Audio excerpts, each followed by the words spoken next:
Hello বন্ধুরা, মনীষা কিচেনে আপনাদের সবাইকে স্বাগতম। আশা করি সবাই ভালো আছেন, আমিও ভালো আছি। আজকে একটা নতুন রেসিপি করব, জানি না কেমন হবে। আজকে আমি প্রথম ট্রাই করব পেঁয়াজ রসুন ছাড়া মাছের ঝোল। চলুন দেখি রেসিপিটিতে কি কি আমি নিয়েছি। এখানে লবণ হলুদ দিয়ে মেখে রাখা মাছ, এখানে কাঁচামরিচ, শুকনো মরিচ বাটা, আদা বাটা, জিরে বাটা, লবণ, হলুদ।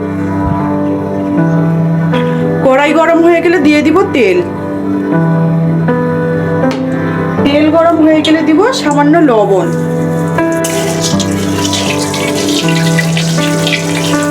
এবারে দিয়ে দিব মাছ।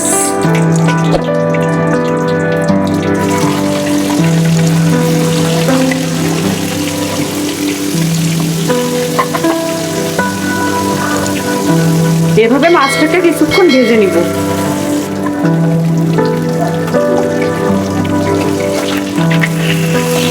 মাছটাকে এইভাবে উল্টিয়ে দিব।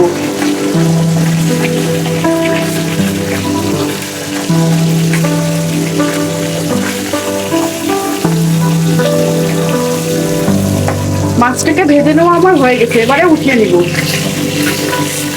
মাছটাকে আমি অল্প পরিমাণে ভেজে নিব। এরপর বাকি মাছগুলোকে এভাবে ভেজে নিব।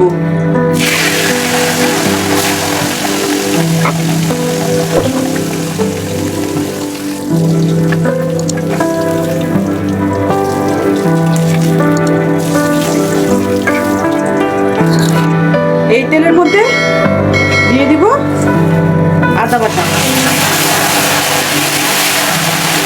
মরিচ বাটা। ভেজে নেওয়ার পর জিরে বাটার সাথে জল মিশিয়ে দিয়ে দিব। এবারে দিয়ে দিব লবণ হলুদ।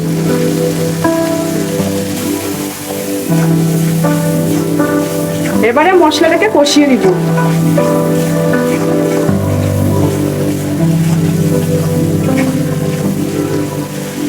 এবারে আরেকটু অল্প পরিমাণে জল দিয়ে দিব। আপনারা চাইলে টমেটো দিতে পারবেন, আমি এখানে টমেটো দিব না।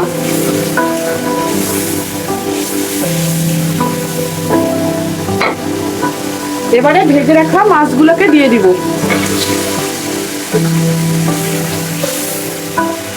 দিয়ে ভালোভাবে নেড়ে দিব।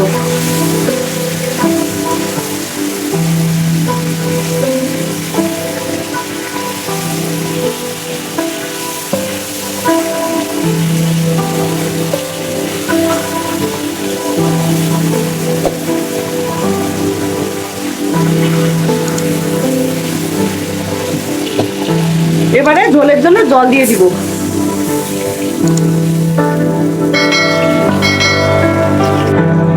আপনারা চাইলে বাসায় এই রান্নাটি ট্রাই করতে পারেন। রেসিপিটি যদি আপনাদের ভালো লেগে থাকে অবশ্যই লাইক কমেন্ট শেয়ার করবেন। চ্যানেলটিকে সাবস্ক্রাইব করে পাশেই থাকবেন। সবার আগে মনীষা কিচেনের ভিডিও পেতে বেল আইকনটি বাজিয়ে দিবেন।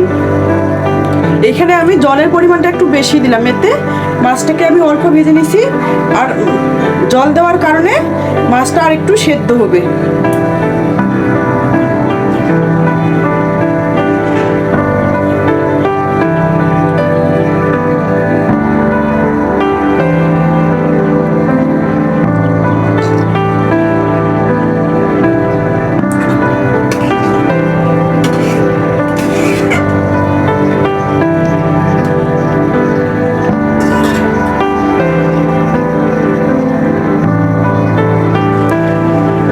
এবারে দিব ধনিয়া পাতা।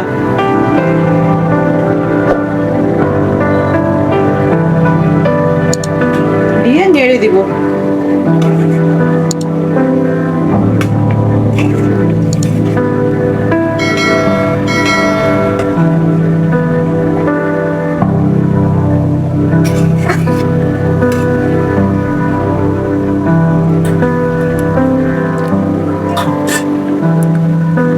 রান্নাটি প্রায় আমার হয়ে এসেছে।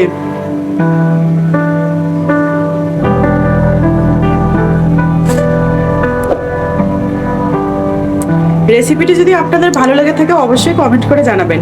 চ্যানেলটিকে সাবস্ক্রাইব করে পাশেই থাকবেন। বেল আইকনটি বাজিয়ে দিবেন। রেসিপিটি দেখার জন্য অসংখ্য ধন্যবাদ। আমার রান্নাটি শেষ।